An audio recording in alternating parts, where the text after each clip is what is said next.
গাজারিয়ায় প্রশাসনের আয়োজনে বর্ণাঢ্য পহেলা বৈশাখ ১৪৩৩ উদযাপন। আসসালামু আলাইকুম। এমকে টেলিভিশন নিয়মিত সংবাদে আপনাদের স্বাগত জানাচ্ছি আমি লাবণী। শুরুতেই শুনলেন সংবাদ শিরোনাম, এখন ডেস্ক থেকে বিস্তারিত। গাজারিয়া উপজেলা প্রশাসনের উদ্যোগে বাংলা নববর্ষ ১৪৩৩ বঙ্গাব্দ উপলক্ষে বর্ণাঢ্য পহেলা বৈশাখ উৎসব উদযাপিত হয়েছে। ১৪ এপ্রিল মঙ্গলবার সকাল ১০টায় উপজেলা চত্বরে এ আয়োজন অনুষ্ঠিত হয়। এবারের প্রতিপাদ্য ছিল মুছে যাক গ্লানি, ঘুচে যাক ঝরা, অগ্নিস্নানে গুচি হোক ধরা এবং নববর্ষের ঐক্যতান, গণতন্ত্রের পুনরুত্থান। অনুষ্ঠানে সভাপতিত্ব করেন উপজেলা নির্বাহী অফিসার মোহাম্মদ মাহমুদুল হাসান।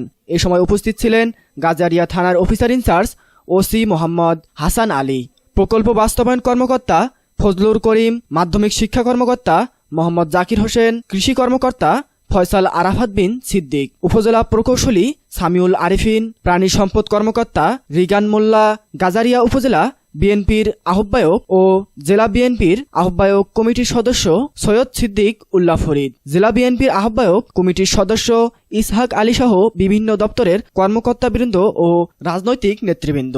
অনুষ্ঠানের শুরুতে জাতীয় সঙ্গীত পরিবেশনের মাধ্যমে উদ্বোধন করা হয়। পরে উপজেলা মাঠ থেকে একটি বর্ণাঢ্য র্যালি বের হয়ে প্রধান সড়ক প্রদক্ষিণ শেষে উপজেলা প্রশাসন ভবনের সামনে এসে সমাপ্ত হয়। পহেলা বৈশাখের এই আয়োজনকে ঘিরে পুরো উপজেলায় উৎসবমুখর পরিবেশের সৃষ্টি হয়। স্থানীয় জনগণের ইস্তপ্রুত অংশগ্রহণ অনুষ্ঠানটি প্রাণবন্ত ও আনন্দঘন হয়ে ওঠে। Nahid Hasan, news desk, MK television. পরবর্তী সংবাদ দেখার আমন্ত্রণ জানিয়ে শেষ করছি এমকে টেলিভিশনের সংবাদ। আমাদের সাথেই থাকুন। ধন্যবাদ।